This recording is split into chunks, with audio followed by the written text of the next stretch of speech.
Good evening, welcome to my YouTube channel Hitesh biology academy चालू। आज का अपना लेक्चर जो है वो जेनेटिक को लेकर के है, जिसके बारे में मैंने पहले भी आपको बताया था।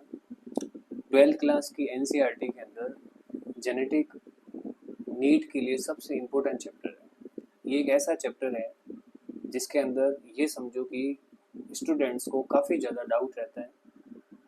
स्टूडेंट्स जो है इस चैप्टर को लेकर के काफ़ी ज़्यादा इंटरेस्टेड भी होते हैं और बच्चों को इनमें डाउट भी ज़्यादा रहता है। ये समझो कि ये ऐसा चैप्टर है जिसमें बच्चों को पढ़ने में इंटरेस्ट आता है, क्योंकि ये लॉजिकल चैप्टर है, रटने वाला चैप्टर नहीं है। लेकिन वही इसमें ऐसे क्वेश्चंस भी आते हैं कि कई बार बच्चों से सॉल्व भी नहीं होते। हर साल इस चैप्टर से 5 से 6 क्वेश्चंस नीट में पूछे जाते हैं, कभी 5, कभी 6, कभी ज़्यादा भी होते हैं। तो ये चैप्टर नीट के लिए और इवन आप किसी भी फील्ड के लिए देखो तो ये चैप्टर हमेशा से इंटरेस्टेड रहा है। ठीक है, तो मैंने आपको प्रीवियस लेक्चर में बताया था कि जेनेटिक्स जो है उसमें टोटल 3 ब्रांच होती है। एक होती है मेंडेलियन जेनेटिक्स, जिसके अंदर हम ये पढ़ते हैं कि लक्षण जो है वो एक पीढ़ी से दूसरी पीढ़ी में कैसे जाते हैं। इस चैप्टर में हम यही पढ़ेंगे कि how the character transmitted from one two next generations. ठीक है, इसके आगे वाला चैप्टर होता है, आगे वाला जो चैप्टर है, जो चैप्टर नंबर 5 है, वो है मॉलिकुलर जेनेटिक्स, जिसमें हम पढ़ेंगे कि जो लक्षण एक से दूसरी जनरेशन में जा रहे हैं वो दिखते कैसे हैं। लक्षण आपको बताइए क्या होते हैं, जो एक से नेक्स्ट जनरेशन में जा रहे हैं वो एक्चुअल में कौन होते हैं? एलील्स होते हैं, जिनको हम जीन कह सकते हैं, एलील कह सकते हैं। तो वो एलील, वो जीन कहाँ होती है लोकेटेड, वो कैसे दिखती है, ये हमें 5वां चैप्टर बताता है। इसके बाद में एक जेनेटिक की ब्रांच और है अपने एनसीईआरटी के अंदर, जिसका नाम है इवोल्यूशनरी जेनेटिक्स। ये जेनेटिक्स की ऐसी ब्रांच है जो हमें ये बताती है कि जो कैरेक्टर एक से नेक्स्ट जनरेशन में जा रहे हैं तो समय के साथ ऑर्गेनिज्म में क्या चेंजेज आ रहा है, क्या ये चेंजेज अभी तक चल रहा है, क्या ये चेंजेस रुक गया। तो ये प्रोसेस जो है ये इवोल्यूशन के अंतर्गत आती है कि जो भी कैरेक्टर 1 टू नेक्स्ट जनरेशन या सो मैनी जनरेशन में पास आउट हो रहे हैं, ठीक है, पास्ट हो रहे हैं, तो उनमें वो कैरेक्टर कब तक पास्ट होंगे, वो उसमें कब तक कितना परसेंटेज चेंज आ सकता है, कितना परसेंटेज कैरेक्टर सेम रहते हैं, इन सब के बारे में हम इसमें पढ़ेंगे। हमने इस चैप्टर के अंदर जो भी पढ़ा हम एक बार रिकैप करते हैं। सबसे पहले इस चैप्टर में हमने पढ़ा था कि साइंस की एक ब्रांच होती है जेनेटिक्स, जिसमें हम 2 चीज़ों की स्टडी करते हैं, एक हेरिडिटी और एक वेरिएशन। हेरिडिटी का मतलब कैरेक्टर एक से दूसरी पीढ़ी में कैसे जाते हैं, और वेरिएशन का मतलब होता है कि उनके कैरेक्टर के जाने से एक जेनेटिक डिफरेंस पैदा होता है पेरेंट्स और उनके बच्चों में। ठीक है, उनको हम वेरिएशंस कहते हैं। उसके बाद में फैक्टर की बात करें तो फैक्टर एक्चुअल में उन लक्षणों को ही कहते हैं जिसे जो एक से दूसरी पीढ़ी में जा रहे हैं, जो एक जनरेशन से दूसरी जनरेशन में जो भी लक्षण जा रहे हैं उनको हम एक्चुअली क्या कहते हैं, उन्हीं को हम फैक्टर कहते हैं, उन्हीं को हम एलील कहते हैं, उन्हीं को हम ट्रेड्स के नाम से जानते हैं।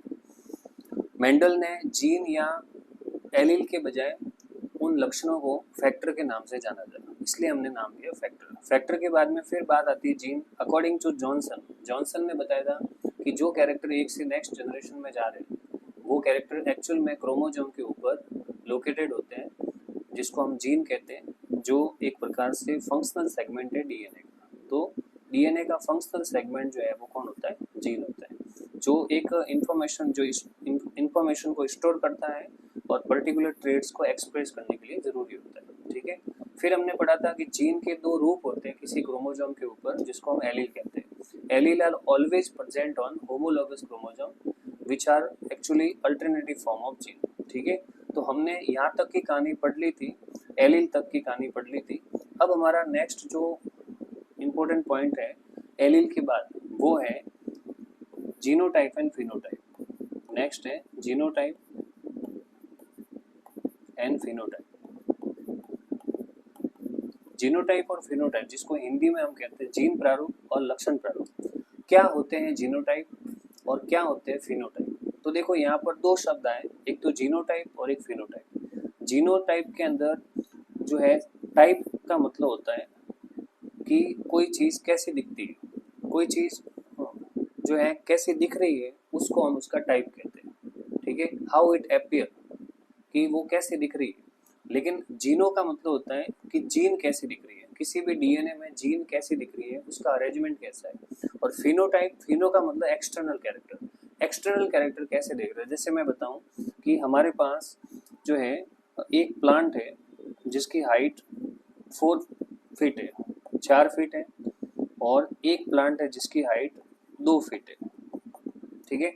तो हमने किसी भी इंसान ने अगर पूछ लिया कि यहाँ पर 2 प्लांट है, उसकी हाइट के बारे में बताओ, तो ऑब्वियसली यहाँ पर सामने दिख रहा है कि एक प्लांट की हाइट 4 फीट है और एक प्लांट की हाइट 2 फीट है। ये जो कैरेक्टर आपको दिख रहे हैं, ये कैरेक्टर सामने से दिख रहे हैं, मतलब इंसान को उसके न तो उसका डीएनए दिख रहा है, न उसकी जीन दिख रही है, बस उसकी मॉर्फोलॉजी दिख रही है कि वो कोई भी चीज़ कैसे दिख रही है। तो अगर ऐसा कैरेक्टर जो इंसान को सामने से दिख रहा है, जो विजिबल है कि किसी भी प्लांट का या किसी भी ह्यूमन या एनिमल्स का कलर कैसा है, उसकी हाइट कैसी है, तो ये जो कैरेक्टर्स होते हैं, इन कैरेक्टर को हम किस नाम से जानते हैं? फिनोटाइप। यानी ये समझो कि एक्सटर्नल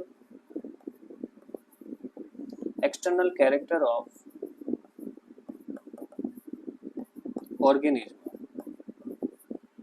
ये समझो ये ऑर्गेनिज्म का एक क्या है? एक्सटर्नल कैरेक्टर है, एक्सटर्नल अपीयरेंस है, ये समझो, ठीक है। फॉर एग्जांपल जैसे हाइट है, फॉर एग्जांपल जैसे कलर है, ठीक है। किसी का शेप है, प्लांट की पत्तियों का शेप कैसा है, नंबर क्या है, कितने नंबर्स हैं, ये जितनी भी चीजें हैं जो एक्सटर्नली हमें अपीयर होती है, इनको हम क्या कहते हैं? फिनोटाइप। जैसे यहाँ पर दिख रहा है कि एक प्लांट जो है वो टॉल है और एक प्लांट जो है वो ड्वार्फ है, तो इस हिसाब से हमने जो रेशियो बना वो क्या बना? 1:1, कि एक प्लांट तो हमारे पास टॉल है और एक प्लांट है कैसा है? ड्वार्फ है, तो उस हिसाब से जो रेशियो बन रहा है, जो अनुपात बन रहा है, वो क्या बन रहा है? 1:1। ये तो बात होगी फिनोटाइप की। अब बात करते हैं जीनोटाइप। जीनोटाइप क्या चीज होती है? जीनोटाइप का मतलब होता है, हम वापस प्लांट के हाइट को ही समझाते हैं। जीनोटाइप का मतलब है कि जो चीज आपको सामने से दिख रही है, उसका जीन का सीक्वेंस कैसा है, जीन का कंपोजिशन कैसा है, उस डीएनए के अंदर उसकी फिंगरप्रिंट कैसी है, ठीक है। फॉर एग्जांपल जैसे हम वापस इसी को बता रहे हैं कि एक प्लांट टॉल है और एक प्लांट ड्वार्फ है, तो अब जीनोटाइप का मतलब क्या होगा? जीनोटाइप का सीधा सा मतलब है कि जीन का अरेंजमेंट या जीन का कंपोजिशन, जीन का कंपोजिशन या जेनेटिक कंपोजिशन, जिसको हम जेनेटिक कंपोजिशन कह सकते हैं, जेनेटिक कंपोजिशन, ठीक है। अब जेनेटिक कंपोजिशन का मतलब है कि आपको पता है कि हर प्लांट और हर एनिमल जो है वो कैसा होता है? डिप्लॉयड होता है। इससे मैंने पहले वाले लेक्चर में बताया था कि अर्थ पे जो है लगभग मोस्ट ऑफ प्लांट जो है वो कैसे होते हैं? डिप्लॉयड होते हैं, जो वेल डेवलप्ड है। एल्गी की कुछ स्पीशीज, फंजाई की कुछ स्पीशीज को छोड़े तो बाकी लगभग सारे प्लांट कैसे होते हैं? डिप्लॉयड होते हैं। अब डिप्लॉयड होते हैं इसका मतलब इनके अंदर जितने भी क्रोमोसोम है वो हमेशा पेयर्ड में होते हैं, जोड़े में होते हैं, और जोड़े में होते हैं इसका मतलब हम उनको क्या कह सकते हैं? 2n। तो अब अगर ये 2n है तो इससे पता चलता है कि इनके पास जीन के 2 फॉर्म है और इन 2 फॉर्म को हम क्या कहते हैं? एलील कहते हैं। तो जब भी जीनोटाइप की बात आती है, हमें हमेशा दिमाग में रखना है एलील, कि एलील क्या है, ठीक है। तो अब हम इस प्लांट को अगर वापस बनाएं तो देखो ये हमारे पास जैसे कि प्लांट था 4 फीट का, ये प्लांट हमारे पास कितने फीट का था? 4 फीट का, और एक प्लांट हमारे पास था 2 फीट का, ठीक है। तो हमने अगर इसका फिनोटाइप देखा तो फिनोटाइप के अंदर तो हमने अभी बताया कि फिनोटाइप कैसा था कि एक प्लांट टॉल था और एक प्लांट ड्वार्फ था, ठीक है। ये तो फिनोटाइप हो गया। लेकिन अगर इसी प्लांट का जीनोटाइप पूछे तो जीनोटाइप का मतलब क्या होगा कि जो प्लांट टॉल है उसकी एलील का अरेंजमेंट कैसा है? क्या ये एलील कैपिटल टी है, या क्या ये एलील जो है वो कैपिटल टी स्मॉल टी है? तो अगर एलील कैपिटल टी है तो इस प्लांट को हम क्या कहेंगे? इस प्लांट को हम कहेंगे प्योर टॉल। और अगर इस प्लांट का allele capital T small T है तो इसको हम कहेंगे हाइब्रिड। है तो ये टॉल है लेकिन ये हाइब्रिड टॉल हो जाएगा। तो ये हमने क्या देखा? इसका डीएनए का सीक्वेंस देखा, या हमने इसके एलील का अरेंजमेंट देखा, ठीक है। ड्वार्फ प्लांट का एलील हमेशा स्मॉल टी होगा, as you know about all that. ठीक है। तो ड्वार्फ प्लांट की अगर बात करें तो उसका एलील हमेशा कैसा होगा, स्मॉल टी, लेकिन अगर प्लांट टॉल है तो उसमें दो एलील पॉसिबल हो सकते हैं, whether allele should be capital T और should be capital T small T, ठीक है। तो ये वाली जो कंडीशंस है इसके इंटरनल हमने जो झांक के देखा उसको हम किस नाम से जानते हैं, जीनोटाइप। तो जीनोटाइप का मतलब होता है genetic composition of organism, genetic constitution of organism, किसी भी ऑर्गेनिज्म किसी भी जीव का आनुवंशिक जो संगठन है वही क्या है, जीनोटाइप। वही फिनोटाइप का मतलब होता है, जिसको हिंदी में लक्षण प्रारूप कहते हैं, कि किसी भी जीनोटाइप का जो एक्सटर्नल अपीयरेंस है, कि जो जीनोटाइप उसके अंदर बना है उसका एक्सटर्नल अपीयरेंस, उसी को हम क्या कहते हैं, फिनोटाइप। जैसे मैं बता रहा हूँ, एक और एग्जाम्पल बताता हूँ, जैसे मैं लेता हूँ फूल का रंग, फ्लावर कलर, फूल का रंग। अब फूल के रंग की अगर बात करें तो हमने कहा कि हमारे पास चार टाइप के फूल है, एक है कैपिटल आर, एक है कैपिटल आर स्मॉल आर, और एक है स्मॉल आर, ठीक है। मान लो चार टाइप के फूल है। अब हमने कहा कि जो कैपिटल आर वाले फूल होते हैं वो हमेशा रेड होते हैं, और कैपिटल आर स्मॉल आर फूल जो है वो हमेशा वो भी रेड ही होंगे, और अगर स्मॉल आर है तो फिर वो फूल जो है वो हमेशा मान लो वाइट होंगे। एक एग्जांपल दे रहा हूँ, ये कोई पर्टिकुलर प्लांट्स की बात नहीं कर रहा हूँ, मैं ऐसे ही एग्जांपल समझा रहा हूँ, ठीक है। बाकी अगर हम इनकम्प्लीट डोमिनेंस की बात करें तो हमेशा कैपिटल और स्मॉल आर जो है वो पिंक फ्लावर होता है, but we are not mentioning particular topics whether it is incomplete dominance or other types of dominant or other types of topics। हम सिर्फ एक एग्जांपल दे रहे हैं अकॉर्डिंग टू मेंडल, कि हमारे पास तीन टाइप के फूल है, तीन टाइप के जो है एलील है, एलील का कंपोजिशन है। एक कंपोजिशन है कि अगर कैपिटल आर है तो फूल कैसा होगा, लाल, कैपिटल आर स्मॉल आर है तो फूल कैसा होगा, तो भी लाल ही होगा, और स्मॉल आर तो भी वाइट होगा। अब अगर आपको पूछे कि इन चारों फूल का जेनेटिक कंपोजिशन मतलब जीनोटाइप बताओ, इन चारों फूल का जीनोटाइप बताओ, ठीक है। तो जीनोटाइप आपको सामने दिख रहा है कि ये फूल जो है ये लाल होगा, क्योंकि इसका कंपोजिशन क्या है, आर आर, यानी इसके अगर क्रोमोजोम की बात करिए, इसके क्रोमोजोम है तो क्रोमोजोम के ऊपर जो पहला क्रोमोजोम है उसके ऊपर भी एलील कौन सी है, कैपिटल आर मतलब डोमिनेंट, और जो दूसरा क्रोमोजोम है उसके ऊपर भी एलील कौन सी है, कैपिटल है। यानी इसके डिप्लॉइड क्रोमोजोम, इसके द्विगुणित गुणसूत्र जो होमोलोगस क्रोमोजोम है, इसके ऊपर जो जीन के दो फॉर्म है जिनको हम एलील कहते हैं वो दोनों ही कैपिटल है। इट मीन्स ये homozygous dominant character, homozygous dominant character, ठीक है। अच्छा एक और चीज बताता हूँ, ये तो है होमोजाइगस। अब आपको ह्यूमन के केस में एक नाम सुनने को मिलता है हेमीजाइगस। हेमीजाइगस क्या होता है मुझे कमेंट करके बताना। होमोजाइगस का मतलब तो ये होता है कि किसी समजात गुणसूत्र पर, किसी होमोलोगस क्रोमोसोम पर जीन के दो फॉर्म जो सेम टाइप के आइडेंटिकल्स होते हैं। But what is the meaning of hemizygous? अर्ध जो है युग्मनजी क्या होता है, ये जो है समयुग्मजी है, अर्ध युग्मनजी क्या होता है या हेमीजाइगस क्या होता है, मुझे कमेंट बॉक्स में लिख के बताना, ठीक है। तो हम वापस बात करते हैं एक बार कि यहाँ पर जो है ये हेमीजाइगस को साइड में रख देते हैं, इधर रख देते हैं, ठीक है। अब यहाँ पर बात आती है कि जो होमोलोगस क्रोमोसोम है तो यहाँ पर जो दोनों एलील सेम है तो इसलिए हमने इसका नाम दे दिया होमोजाइगस डोमिनेंट, ठीक है। तो ये जीनोटाइप है, तो इससे पता चला कि अगर किसी क्रोमोसोम पे दोनों एलील डोमिनेंट है तो वो हमेशा जो फूल होगा वो कैसा होगा, रेड ही होगा, वो रेड। और इसका अनुपात कितना है, एक, क्योंकि ऐसा कैरेक्टर और कहीं देखने को नहीं मिल रहा है। एक क्रोमोसोम मतलब दो क्रोमोसोम है होमोलोगस क्रोमोसोम, और दोनों ही क्रोमोसोम पे आइडेंटिकल एलील, मतलब एक जीन के जो दो रूप है, दो एलील है, वो दोनों ही सेम है। तो क्या ऐसा कैरेक्टर इन चारों में और कहीं देखने को मिल रहा है? इन चारों में ऐसा कैरेक्टर जिसमें दोनों ही आर एक जैसे हो, ऐसा कैरेक्टर इन चारों में से सिर्फ एक जगह है, तो इसको हम 1/4 कह सकते हैं कि चार में से ये कैरेक्टर कितना है, एक है। इसी प्रकार तो दूसरी कंडीशन बात करिए, सेकंड नंबर पे आपको दिख रहा है आर स्मॉल आर, यानी ये समझो कि आपके पास एक क्रोमोसोम है, ये समझो ये क्रोमोसोम है, तो इस क्रोमोसोम में एक जगह पर तो है कैपिटल आर, एक जगह पर है स्मॉल आर, ठीक है। तो होमोलोगस क्रोमोसोम जिसमें एक एलील तो डोमिनेंट है और एक एलील रिसेसिव है, तो अब मुझे बताओ कि क्या इन चारों के अंदर ऐसे कैरेक्टर कितने में देखने को मिल रहे हैं इन चारों में? तो सामने से दिख रहा है कि इन चारों में से दो ऐसे कैरेक्टर है जिसमें ये कंडीशन देखने को मिल रही है कि एक एलील डोमिनेंट है और एक एलील रिसेसिव है। तो हमने कहा कि इनका अनुपात कितना हो गया? 2। तो ऊपर वाले का जो अनुपात है, ठीक है, वो 1 था, पहले वाले का अनुपात जो रेशियो था वो 1 था, और बाकी जो दूसरा कैरेक्टर है उसका अनुपात कितना है? 2 था। तो हमने यहाँ पर इसका जो रेशियो है वो लिख लिया कि ये जो अनुपात है वो हो गया 2। और लास्ट में फिर कैरेक्टर रहता है स्मॉल आर।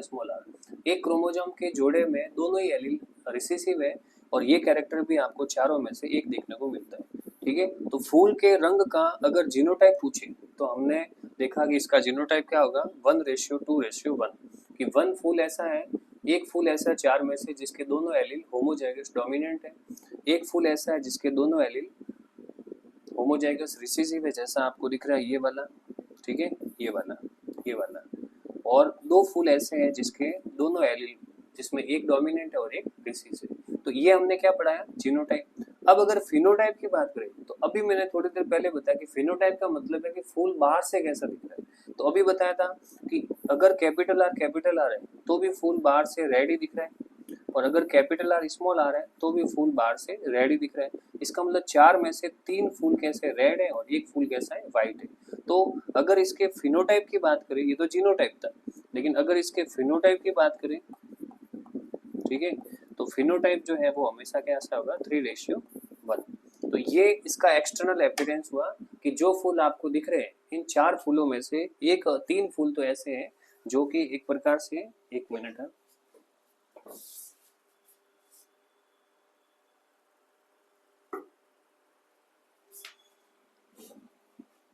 चार में से 3 फूल तो ऐसे हैं जो आपको कैसे दिख रहे हैं? 3 फूल तो ऐसे हैं जो आपको दिख रहे हैं रेड, और एक फूल जो है वो आपको दिख रहा है व्हाइट, ठीक है। तो ये आपको जो कैरेक्टर दिख रहे हैं ये हो गया जीनोटाइप और फिनोटाइप। अब हम बात करते हैं नेक्स्ट टॉपिक पे। ये जीनोटाइप फिनोटाइप था। जीनोटाइप फिनोटाइप के बाद में 6 नंबर का टॉपिक है हमारा, जिसको हम कहते हैं homozygous heterozygous character. Homozygous and heterozygous character या ट्रेट्स।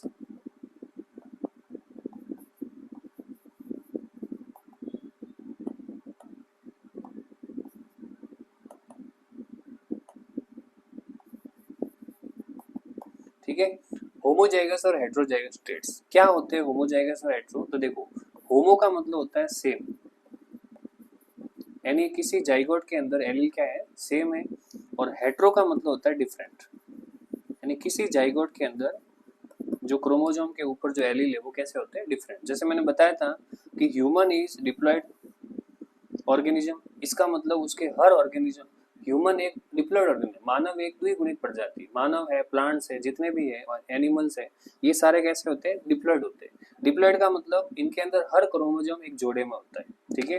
तो every chromosome found in pair of chromosome, और इस क्रोमोसोम के जोड़े को हमने क्या नाम दिया था? Homologous chromosome.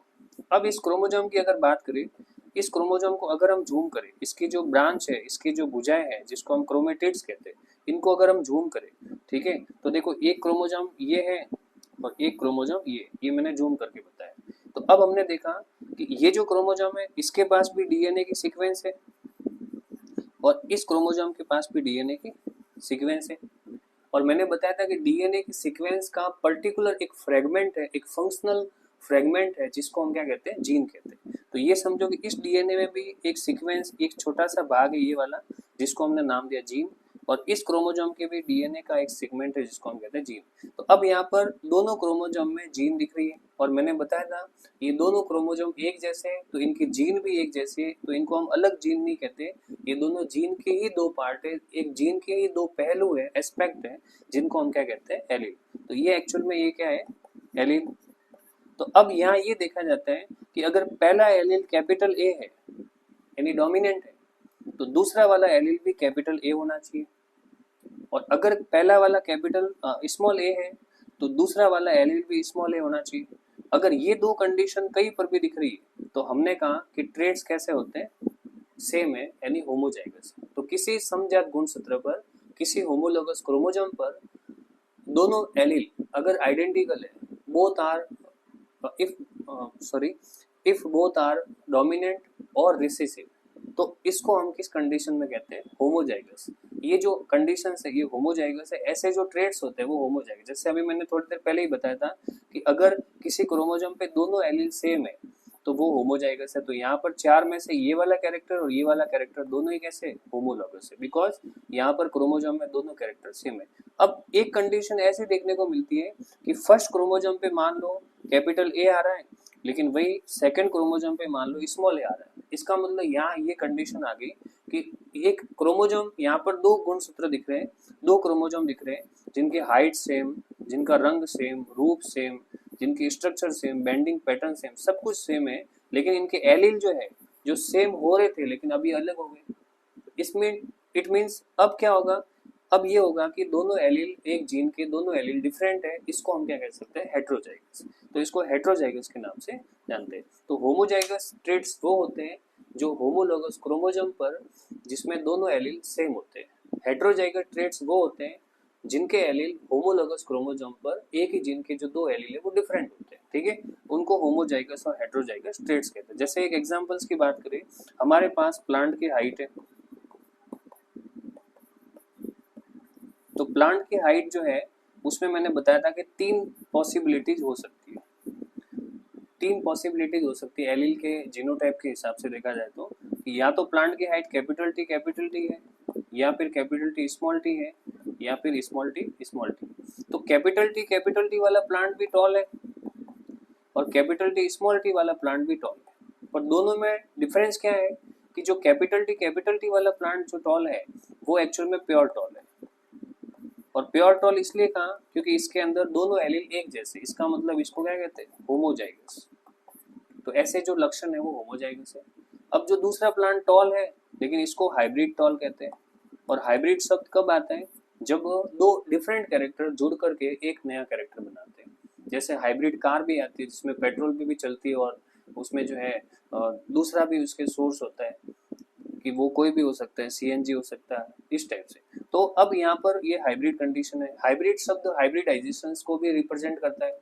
हाइब्रिडाइजेशन जैसे घोड़े और गधे का संकरण कराते हैं, क्रॉस कराते हैं, तब जाके हाइब्रिड बनता है जिसको म्यूल कहते हैं, खच्चर कहते हैं। तो हाइब्रिड का मतलब मिक्सिंग टाइप। ठीक है, इसी प्रकार स्मॉल टी ये प्लांट हमेशा कैसा होता है? ड्वार्फ होता है। और ड्वार्फ हमेशा कैसा होता है? होमो। तो ये ध्यान रखना है कि जो टॉल प्लांट है वो हमेशा होमो भी हो सकता है और हेट्रो भी, लेकिन ड्वार्फ प्लांट है वो हमेशा कैसा होगा? होमो ही होगा, क्योंकि उसके पास पॉसिबिलिटी होगी नहीं दूसरी। तो ये वाली कंडीशन हमने बताई जो है होमो और हेट्रो की। होमो हेट्रो के बाद में नेक्स्ट जो अपना 7 नंबर का टॉपिक है वो है haploid, diploid, polyploid. Haploid, diploid and polyploid. ठीक है, हैप्लॉइड क्या होते हैं, डिप्लॉइड क्या होते हैं और पॉलीप्लॉइड क्या होते हैं? तो सुनो, हैप्लॉइड कैरेक्टर किसे कहेंगे? अब वापस हम एक बार कैरेक्टर को इसको समझाने के लिए फिर से हम ह्यूमन के पास जाते हैं, यानी ह्यूमन के बेसिक से बात जाते। देखो, हमारी जो बॉडी है, एकदम मैं बेसिक से समझा रहा हूँ, हमारी जो बॉडी है वो बनी है सेल से। ये समझो ये एक सेल है, एक सेल है। ठीक है, तो हमारी बॉडी किससे बनी है? सेल से। इस सेल के पास एक होता है न्यूक्लियस, ये इसके पास एक न्यूक्लियस है, ये समझो इसके पास न्यूक्लियस हो गया। न्यूक्लियस के अंदर एक फाइबर होता है जिसको हम कहते हैं क्रोमोसोम्स, जो सेल डिवीजन के टाइम में देखने को मिलता है, क्रोमोसोम्स। ठीक है, अब ये क्रोमोसोम इस बात को बताता है कि ऑर्गेनिज्म हैप्लॉइड है, डिप्लॉइड है या ट्रिप्लॉइड है या पॉलीप्लॉइड है, कुछ भी हो सकता है। फॉर एग्जांपल्स, अगर हम बताते हैं कि अगर इस सेल के अंदर क्रोमोसोम एक ही दिख रहा है, मतलब सेट ऑफ क्रोमोसोम नहीं है, only single chromo. For example, इस स्पीसीज में 26 क्रोमोसोम है, तो 26 के 26 सिंगल जो है सिंगल टाइप से जो है अरेंज होंगे, कोई जोड़ा नहीं बना रहा। यूं नहीं कि वो 13 जोड़ी बन जाएंगे, 26 है तो 13 पेयर नहीं, 13 पेयर नहीं, सारे 26 क्रोमोजोम। जैसे मैं बताऊं कि इसमें ऐसा होगा कि 1 2 3 4 5 6 7 8 ऐसे करते करते टोटल कितने हो जाएंगे 26। तो अगर ये क्रोमोजोम सिंगल पैटर्न में है तो इनको हम क्या कहते हैं हैप्लॉइड, क्योंकि इनका हर क्रोमोजोम सिंगल है। अब बात करते हैं सेकंड नंबर पे जिसको हम कहते हैं डिप्लॉइड। डिप्लॉइड का मतलब क्या होता है कि जैसे मान लो एक ऑर्गेनिज्म में 26 क्रोमोजोम है तो 26 क्रोमोजोम 13 पेयर्स में होंगे, या ये समझो कि एक इंसान के अंदर जो है टोटल 52 क्रोमोजोम है, 52 क्रोमोजोम है, तो वो जब जोड़े बनाएंगे तो टोटल 26 पेयर हो जाएंगे। तो ये 26 जो है, ये 26 की जगह अगर 26 पेयर हो जाए, 26 जोड़ी हो जाए, तो हर क्रोमोजोम जोड़े में होगा। तो आपको यहाँ नजर देखनी है, देखो हर क्रोमोजोम जोड़े में होगा, तो जैसे पहला क्रोमोजोम डबल हो गया, दूसरा क्रोमोजोम डबल, तीसरा डबल, चौथा डबल, ऐसे हर क्रोमोजोम जो है वो सिंगल नहीं होकर के अब कैसा हो गया डबल, यानी हर क्रोमोजोम का ये समझो एक जोड़ा बन गया। अगर इस जोड़े को हम इसके अंदर बताए तो इसमें भी यही होगा कि हर क्रोमोजोम का एक जोड़ा बन गया इस टाइप से। तो अब यहाँ पर एक नहीं जबकि दो क्रोमोजोम दिख रहे हैं, इस कंडीशन को क्या कहते हैं डिप्लॉइड। ये हो गया डिप्लॉइड। और अगर इससे ज्यादा सेट दिख रहे हैं, जैसे मान लो कई स्पीशीज ऐसी होती है जिसके अंदर क्या होता है कुछ क्रोमोजोम में ट्रिप्लॉइड ही आ जाती है या उससे ज्यादा। जैसे मान लो इसी एग्जांपल्स को बताते हैं, जैसे यहाँ पर जो पैटर्न दिख रहा है, मान लो इसमें से ये जो क्रोमोजोम है, इस क्रोमोजोम में बदलाव आया, इसको हम जूम करके बताते हैं, ठीक है। तो ये जो क्रोमोजोम दिख रहा है इसको अगर हम जूम करें तो अभी आपको इस क्रोमोजोम के अंदर टोटल, इस सेल के अंदर या सॉरी इस क्रोमोजोम के ग्रुप में टोटल कितने क्रोमोजोम दिख रहे हैं, दो क्रोमोजोम दिख रहे हैं, एक पहला और एक दूसरा। अगर मान लो यहाँ पर दो से ज्यादा क्रोमोजोम आ जाए, कितने भी आ जाए, तो ये वाली कंडीशन जो है उसको क्या कहते हैं पॉलीप्लॉइडी। और ये पॉलीप्लॉइडी जब भी होगी तो हम ये कह सकते हैं कि ये पॉलीप्लॉइडी कितनी भी हो सकती, मतलब एक जोड़ी गुणसूत्र से ज्यादा कितने भी गुणसूत्र होंगे तो उसको पॉलीप्लॉइडी में गिना जाएगा। पॉलीप्लॉइडी कब आती है, पॉलीप्लॉइडी उस समय आती है जब सेल डिवीजन में मियोसिस के अंदर जो एनाफेज फर्स्ट है उसमें क्रोमोजोम ढंग से सेग्रीगेट नहीं होते हैं, सिनेप्टोनिमल कॉम्प्लेक्स नहीं टूटता है। तो ऐसी कंडीशन में क्या होता है क्रोमोजोम से या तो एक साइड रह जाते हैं या वन ऑफ द क्रोमोजोम जो है कोई भी इधर उधर हो जाता है, तो ऐसी कंडीशन के अंदर पॉलीप्लॉइडी आ जाती है, ठीक है। मोस्टली पॉलीप्लॉइडी का मतलब यही होता है कि टोटल नंबर ऑफ क्रोमोजोम, सारे के सारे क्रोमोजोम जो है वो मतलब 2n से 3n में हो जाते हैं, मतलब सारे क्रोमोजोम ये समझो एक्स्ट्रा सेट हो गए। यहाँ पर जैसे आपको दिख रहा है कि ये जितने भी क्रोमोजोम है, ये जितने भी क्रोमोजोम है वो सब हर क्रोमोजोम जो है वो पेयर्ड में। अब ये पेयर्ड नहीं होकर के ये समझो कि ये सारे क्रोमोजोम जो है वो ट्रिपलेट के फॉर्म में हो गए, यानी हर क्रोमोजोम के अंदर जो पैटर्न, हर क्रोमोजोम के जो ग्रुप है उसमें दो क्रोमोजोम की जगह तीन तीन क्रोमोजोम हो गए। 26 क्रोमोजोम है तो 26 के 52 नहीं होकर के और ज्यादा हो गए। तो ऐसी कंडीशन जो है उसको हम किस नाम से जानते हैं पॉलीप्लॉइडी। तो पॉलीप्लॉइडी का मतलब होता है कि ऑर्गेनिज्म न तो हैप्लॉइड है न डिप्लॉइड है, डिप्लॉइड से भी ज्यादा। अगर 2n बराबर उसमें 46 क्रोमोजोम है तो 2n से कंडीशन हो जाएगा 3n, और 3n बराबर कितने क्रोमोजोम हो जाएंगे 69, यानी 23 क्रोमोजोम और बढ़ जाएंगे। तो ये वाली कंडीशन है, इसको हम किस नाम से जानते हैं हैप्लॉइड, डिप्लॉइड और पॉलीप्लॉइड। हैप्लॉइड कंडीशंस आपको हमारी बॉडी के अंदर मियोसिस के बाद एक सेल में देखने को मिलेगी, स्पर्म सेल और ओवम सेल। दुनिया के हर प्लांट में और हर एनिमल में जो स्पर्म और ओवम होते हैं वो सारे आपको देखने को मिलेंगे हैप्लॉइड और डिप्लॉइड, सॉरी हैप्लॉइड देखने को मिलेंगे। लेकिन सिर्फ क्रोमोजोम, सिर्फ जो है सेल ही हैप्लॉइड नहीं होती। अगर हम बात करते हैं ऑर्गेनिज्म की तो धरती पर ऐसे ऑर्गेनिज्म भी है जो हैप्लॉइड है। जैसे एल्गी की बात करें तो एल्गी अपने आप में एक ऑर्गेनिज्म है जो हैप्लॉइड होता है, यानी उनके अंदर जाइगोट के अंदर मियोसिस होता है जिससे बनने वाले जो आगे ऑर्गेनिज्म बनेंगे वो हैप्लॉइड होंगे, जिसको हम जाइगोटिक मियोसिस भी कहते हैं, ठीक है। तो कई ऑर्गेनिज्म क्लोरेला वगैरह जो है वो कैसे हो जाएंगे हैप्लॉइड हो जाएंगे। तो आज का हमारा जो लेक्चर था वो जेनेटिक के अंदर बचे हुए टर्मिनोलॉजी के ऊपर था। तो हमने जेनेटिक्स में टोटल 7 टर्मिनोलॉजी पढ़ी, जिसमें हमने पढ़ा जेनेटिक्स क्या होते हैं, हेरिडिटी क्या होती है, वेरिएशन क्या होते हैं, एलील्स क्या होते हैं, जीनोटाइप, फिनोटाइप, होमोजाइगस, हेट्रोजाइगस, इन सब के बारे में पढ़ा। मेरा नेक्स्ट जो जेनेटिक का लेक्चर होगा उसके अंदर मैं आपको बताऊंगा कि कौन कौन से साइंटिस्ट जेनेटिक में जो है पार्टिसिपेट कर रहे थे और कौन कौन से साइंटिस्ट का कंट्रीब्यूशन था जेनेटिक्स में, कौन कौन से साइंटिस्ट ने क्या क्या बातें बताई, उसको लेकर के हम डिस्कस करेंगे डिटेल में। तब तक के लिए सबको धन्यवाद।